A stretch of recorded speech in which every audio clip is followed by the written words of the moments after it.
Je remercie CIFAL pour l'organisation de cet événement.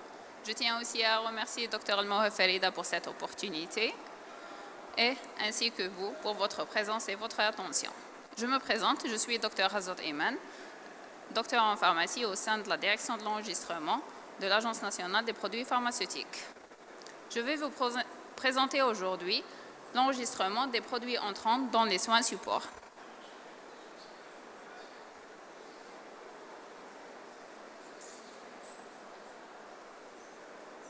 Alors, par définition, c'est un terme traduit de l'anglais. Supportive care. Des soins supports sont définis comme l'ensemble des soins et soutiens nécessaires aux personnes malades, adultes ou enfants, pendant et après la maladie. Ils font partie intégrante de la prise en charge et ne sont ni secondaires ni optionnels.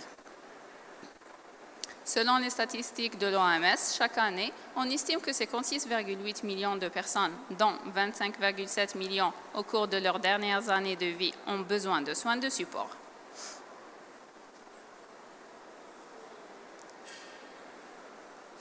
Leur objectif est d'augmenter l'espérance de vie et la tolérance au traitement, parvenir et soulager les symptômes physiques dans la douleur, mais aussi autres symptômes, anticiper les risques de complications et assurer une meilleure qualité de vie possible aux patients. Qui nécessite des soins supports? Les soins supports sont nécessaires pour un large éventail de maladies. La majorité des patients nécessitent des soins supports souffrant des maladies chroniques ou de nombreuses autres pathologies.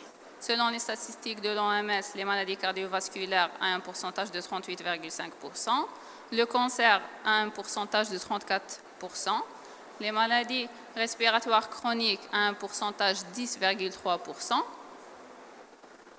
il y a aussi le sida à 7,7%, il y a le diabète à 4,6% et il y a aussi de nombreuses autres pathologies comme l'insuffisance rénale, les maladies hépatiques chroniques, la sclérose en plaques, les maladies de Parkinson, la polyarthrite rhumatoïde, etc. Il y a plusieurs types de soins support. Constitué essentiellement, on cite essentiellement le soin support, c'est la prise en charge de la douleur. Il y a aussi la prise en charge nutritionnelle. Il y a aussi la prise en charge psychologique et la prise en charge sociale, familiale et professionnelle. Aujourd'hui, on va s'intéresser à la prise en charge de la douleur et aussi la prise en charge nutritionnelle par voie parentérale. On va commencer donc par la prise en charge de la douleur. La douleur, c'est une expérience sensorielle et émotionnelle désagréable associée ou ressemblant à celle associée à une lésion tissulaire réelle ou potentielle. Elle peut être une douleur aiguë qui dure inférieure à 3 mois ou bien une douleur chronique. C'est une douleur qui persiste ou réapparaît pendant plus de 3 mois. Quelle est l'approche de l'OMS en matière de gestion de la douleur? Il y a approche pharmacologique et approche non pharmacologique. En commençant par l'approche pharmacologique, pour les douleurs légères, l'approche commence par des analgésiques non opioïdes et des anti-inflammatoires non stéroïdiens.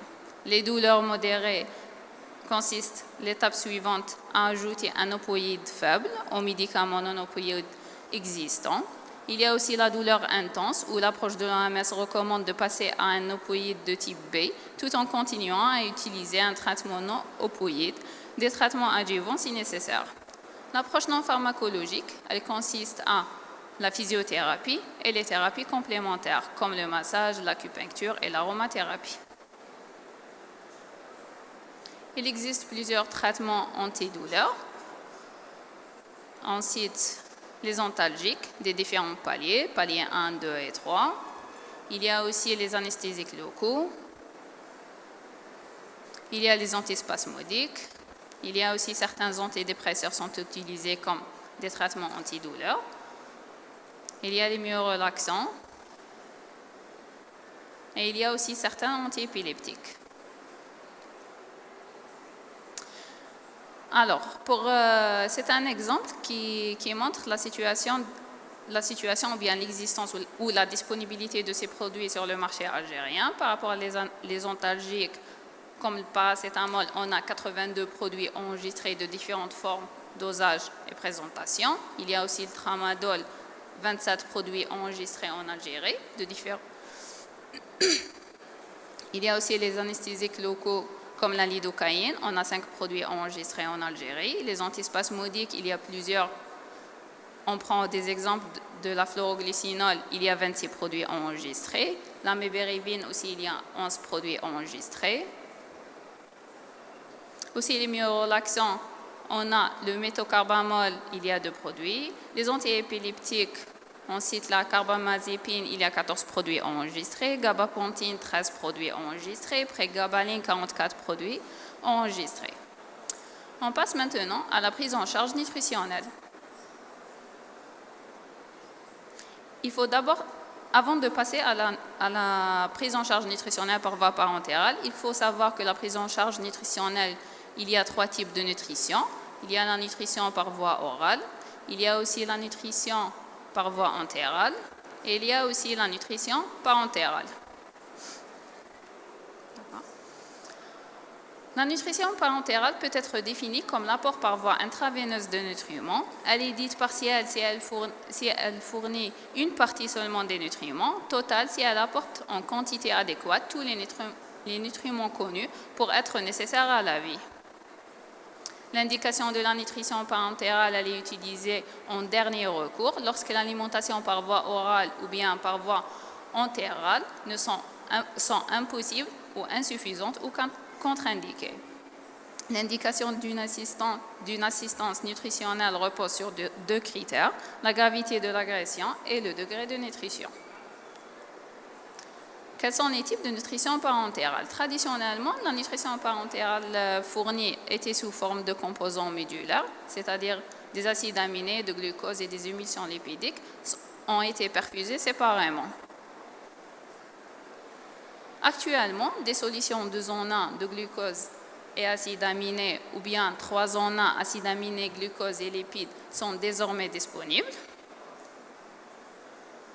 La situation en Algérie, l'Algérie possède 8 produits enregistrés de nutrition parentérale, dont 4 parmi eux ont été enregistrés en 2024. Ce sont des produits de nutrition parentérale 3 en 1. On cite le péri-olimal et les 3 olimal. Quel est le rôle de l'Agence nationale des produits pharmaceutiques pour les produits de soins, pour les soins de support? L'Agence nationale des produits pharmaceutiques a plusieurs missions, dont parmi eux, c'est l'enregistrement des produits pharmaceutiques et le contrôle des produits pharmaceutiques.